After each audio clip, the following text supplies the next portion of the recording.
ప్రభువైన యేసుక్రీస్తు నామములో మీ అందరికీ శుభాభివందనాలు తెలియజేస్తున్నాం. అందరూ బాగున్నారు కదా? జనవరి నెల 5వ తారీఖు 2026వ సంవత్సరం.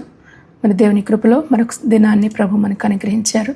మరి దేవుని వాక్యం వినడానికి అందరూ సిద్ధంగా ఉన్నారా? ఈనాటి వాక్య ధ్యానం ద్వితీయోపదేశకాండం 20వ అధ్యాయం 1వ వచనం. భయపడవద్దు, నీ దేవుడైన యెహోవా నీకు తోడయుండును. భయపడవద్దు, నీ దేవుడైన యెహోవా నీకు తోడయుండును. పూర్తి వచనం చదువుకుందాం. నీవు నీ శత్రువులతో యుద్ధమునకు పోయి గుర్రములను రథములను మీకంటే విస్తారమైన జనమును చూచినప్పుడు వారికి భయపడవద్దు. ఐగుప్తు దేశంలో నుండి నిన్ను రప్పించిన నీ దేవుడైన యెహోవా నీకు తోడయుండును. దేవుడు ఈ యొక్క ఆజ్ఞను ఎందుకు ఇచ్చాడు? వారికి భయపడొద్దు అని చెప్తున్నారు ఇజ్రాయేలీలకి. ఇజ్రాయేలీలు కానానులోనికి ప్రవేశించిపోతా ఉన్నారు, సరిహద్దుల్లో ఉన్నారు. ఆ సమయంలో మరి కొత్త తరం వాగ్దాన దేశంలోకి ప్రవేశించే ముందు మోషే వారికి ఈ యొక్క తుది ఆదేశాన్ని ఇస్తా ఉన్నాడు.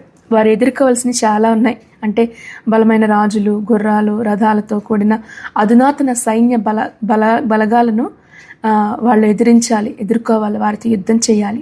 అంటే మన మాటల్లో చెప్పాలంటే ఇజ్రాయేలీలు ఇంకా అనుభవం లేనివారు, యుద్ధాలలో ప్రావీణ్యులు కాదు. అయినప్పటికీ దేవుడు వారితో అంటున్నాడు, భయపడకు. రెండవది, యుద్ధం ఇజ్రాయేలుకి చెందింది కాదు, దేవునికి చెందింది. యుద్ధంలో విజయం సైనిక వ్యూహం కాదు, అది దేవుని యొక్క సన్నిధి ద్వారా వారికి ఆ విజయాన్ని దేవుడు అనుగ్రహిస్తాడు. ఉదాహరణకు చూడండి, యెరికో పైన దేవుడు వారికి అద్భుతమైన విజయాన్ని అనుగ్రహించారు. ఎలా వచ్చింది ఆ యుద్ధం? కత్తి ఎత్తకుండగా స్తుతుల ద్వారా ఎరికో గోడలు కూల్చివేయబడ్డం, ఎరికోని పూర్తిగా ఆక్యుపై చేసుకున్నారు కదా. గిద్యోను కూడా యుద్ధంలో కేవలము 300 మందితో మిద్యానీయులను ఓడించాడు, న్యాయాధిపతులు 7వ అధ్యాయంలో. అంటే దేవుడు వారికి గత విజయాన్ని గుర్తు చేస్తున్నాడు. భయపడొద్దు అంటూ దేవుడు వారికి మరొక మాటని గుర్తు చేస్తున్నారు. ఏమంటున్నారంటే ద్వితీయోపదేశకాండం 20వ అధ్యాయం 1వ వచనంలో, ఐగుప్తు దేశంలో నుండి నిన్ను రప్పించిన నీ దేవుడైన యెహోవా నీకు తోడయుండును. భయపడద్దు వాళ్ళని చూసి.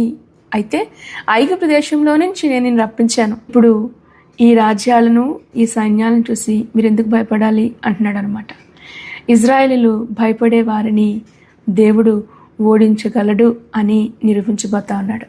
ప్రతి నూతన సంవత్సరం కూడా మనకి క్రొత్త బాధ్యతలు, క్రొత్త సవాళ్ళు, కొత్త యుద్ధాలు, క్రొత్త భయాలని తీసుకొస్తుంది కదా. అందుకే దేవుడు తన ప్రజలకి అడుగుపెట్టే ముందు ప్రతి స్థలంలో కూడా ఒక శక్తివంతమైన వాగ్దానాన్ని దేవుడిస్తున్నాడు. నూతన సంవత్సరంలో ప్రవేశించాం దేవుని కృపను బట్టి. ప్రభు ఇస్తున్న వాగ్దానం, భయపడకు, నీ దేవుడైన యెహోవా నీతో ఉన్నాడు. ఇది యుద్ధంలో సైనికులకు సంబంధించిన వచనం మాత్రమే కాదు. ఆనాడు ఇజ్రాయేలుకి చెప్తున్న మాట ఈరోజు మనతో ప్రభు మాట్లాడుతున్నారు. నూతన సంవత్సరంలో ప్రవేశించినందుకు భయపడకు. ఇస్తున్న హామీ ఇది ఏంటో తెలుసా? ప్రతి కొత్త సీజన్లో కూడా కొత్త సవాళ్ళు వస్తాయి. కుటుంబ బాధ్యతలు, తీసుకోవాల్సిన నిర్ణయాలు, ఆధ్యాత్మిక యుద్ధాలు, పోరాటాలు, క్రొత్త శోధనలు, ఆర్థికపరమైన ఒత్తిళ్ళు, కొత్త భయాలు, కొత్త శత్రువులు. భయపడాల్సిన అవసరం లేదు, నీ దేవుడైన యెహోవా నీకు తోడై ఉన్నాడు. 1 పేతురు పత్రిక 4వ అధ్యాయం 12వ వచనంలో ప్రభు చెప్తారు, మిమ్మును శోధించుటకు మీకు కలుగుచున్న అగ్ని వంటి మహాశ్రమను చూసి మీకేదో ఒక వింత సంభవించినట్లుగా మీరు ఆశ్చర్యపడకండి, ధైర్యంగా ఉండండి, నేను లోకాన్ని జయించానంటాడు ఆయన యోహాను సువార్త 16లో. అంటే పోరాటాలు, యుద్ధాలు ఎదురవుతున్నాయి అంటే మనల్ని ప్రభు విడిచిపెట్టాడు అని అర్థం కాదు, యుద్ధ రంగంలో మనం ఉన్నాము అనడానికి ఒక సంకేతం. ఎప్పుడు కూడా సులువైన మార్గాన్ని ఎంచుకోవద్దు. ఎందుకంటే దేవుడు మన ముందున్నాడు అనే నమ్మకంతో ఎలాంటి సవాళ్ళు వచ్చినా సరే ధైర్యంతో ముందుకు వెళ్ళిపోదాం. మన యుద్ధాలు దేవుడిని ఆశ్చర్యపరిచే అంతటి గొప్పవి కాదు. మన ప్రభు మనకంటే ముందుగా ఉన్నారు, ఆయన ముందుగా నడుస్తున్నారు. కనుక ఎలాంటి యుద్ధాలు ఎదురైనా, ఎలాంటి సవాళ్ళు ఎదురైనా ఈ సంవత్సరంలో ధైర్యంతో ముందుకు సాగుదాం. ఈ క్రొత్త సవాళ్ళు అంటే కొత్త సంవత్సరం ఎదుర్కొనే సమస్యలు, భయాలతో అవి మనకి పెద్దగా కనిపించవచ్చు, కానీ అది ప్రభువుకు మాత్రం కాదు. ఇజ్రాయేలీలు బలమైన దేశాలను, అధునాతన సైన్యాలను, శక్తివంతమైన ఆయుధాలను చూడబోతున్నారని దేవునికి తెలుసు. ఎందుకంటే అప్పటి వరకు వాళ్ళు కేవలం బానిసలుగా ఉన్నారు. ఇక ముందు వాళ్ళు ఎదుర్కొనే యుద్ధాలు చాలా బలమైనవిగా ఉండొచ్చు. అయితే వారి శత్రువులు వారికి మరింత భయానకంగా కనిపించవచ్చు. ఈ నూతన సంవత్సరంలో కూడా మనకి ఇలాంటి సమస్యలు కనబడతాయేమో. భయపడమాకండి. అవి పెద్దగా కనిపించినా, భారంగా అనిపించినా, అసాధ్యంగా అనిపించినా, బలమైన వ్యతిరేకతలు ఎదురైనా కానీ ధైర్యం తెచ్చుకుందాం. ఎందుకంటే కీర్తనకారుడు అంటే 27వ అధ్యాయం 3వ వచనంలో అంటాడు, నాతో యుద్ధం చేయుటకు దండు దిగినను నా హృదయం భయపడదు. నా మీదకి యుద్ధం రేగినా నేను ధైర్యం విడవను. ఎందుకంటే ప్రభు మనకు తోడే ఉన్నాడు. మనకు విరోధముగా రూపించబడిన ఏ ఆయుధం కూడా వర్తిల్లదు. ధైర్యం తెచ్చుకుందాం. యెహోషాపాతుకు కూడా భయం వేస్తుంది. ఒకసారి 2వ దినవృత్తాంతాల గ్రంథంలో 20వ అధ్యాయంలో ఆయన ప్రార్థన చేస్తాడేమనంటే, ప్రభా, మా మీదకి వచ్చిన ఈ సైన్యంతో పోరాడడానికి మాకు శక్తి చాలదయా, ఏం చేయాలో మాకు అర్థం కావట్లేదు, మాకు దిక్కు నీవే కదా అని ప్రార్థన చేసినట్లుగా మనం కూడా ప్రార్థనతో సిద్ధపడతాం ఈ సంవత్సరాన్ని ఎదుర్కోవడానికి.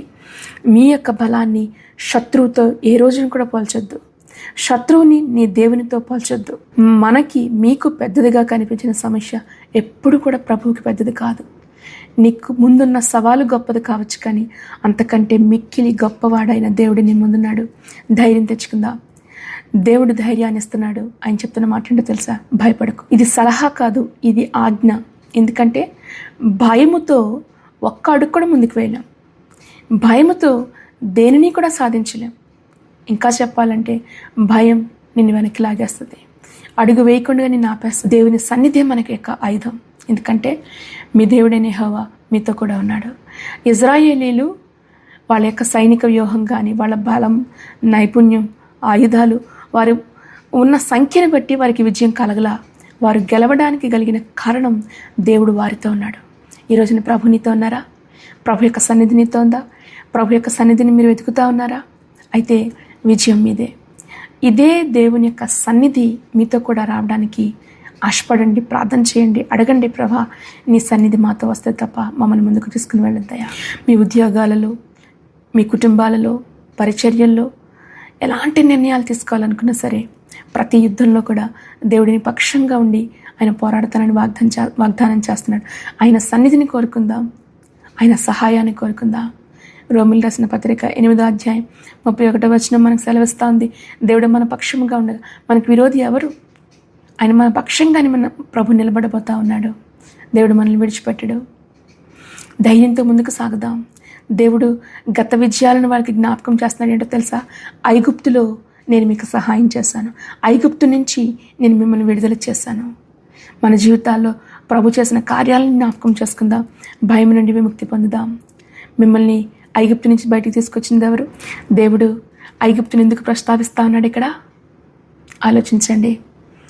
ఇశ్రాయేలును ఎదుర్కొన్న అతి పెద్ద శత్రువు ఐగుప్తు. దేవుడు మనల్ని విడిచిపెట్టాడు కనుక ఎబెనేజర్ దేవునిగా ఇంతవరకు మనకు సహాయం చేసిన దేవుడు ఇక ముందు కూడా ఆయన మనల్ని నడిపించడానికి ప్రభు ఇష్టపడతా ఉన్నారు. భయపడద్దు, దేవుడు మీతో ఉన్నాడు. జీవిత సవాళ్ళు పెద్దగా కనిపిస్తాయి, కానీ దేవుడు మనకంటే ముందుగా ఆయన నడుస్తూ ఉన్నాడు. ఈ క్రొత్త సంవత్సరం నమ్మకంగా, విశ్వాసంతో, ధైర్యంతో ముందుకు సాగుదాం. ప్రభువైన యేసుక్రీస్తు కృప మీకు తోడయండి. ఈ సంవత్సరం అంతా కూడా ఆయన గొప్ప విజయాన్ని అనుగ్రహించి నడిపించునుగాక. ఆమెన్. ప్రార్థన చేసుకుందాం. మహాపరిశుద్ధుడైన తండ్రి, మీ పరిశుద్ధ నామాన్ని బట్టి నీకు వందనాలు. కానాను యొక్క సరిహద్దులో నిలబడిన ఇజ్రాయేలీలతో నీవు సెలవిచ్చిన మాట ప్రభా, దైవజనుడైన మోషే వారికి ఆజ్ఞాపించిన మాట భయపడద్దు. అవును తండ్రి, నీకు స్తోత్రాలు. ఈ రోజున ప్రభా, ఈ వాక్యం వెంటనే అనేక మందిలో భయం అలుముకుంటూ నిరాశతో నిస్పృహతో ఉన్న నీ ప్రజలతోనూ మాట్లాడినందుకు నీకు వందనాలు.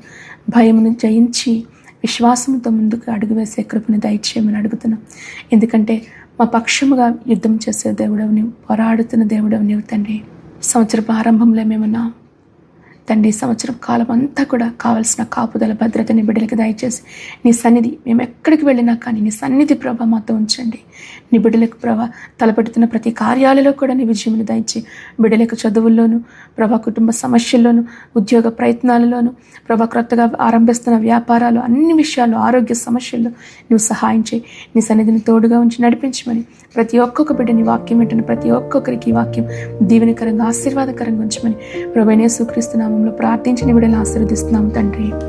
ఆమేన్.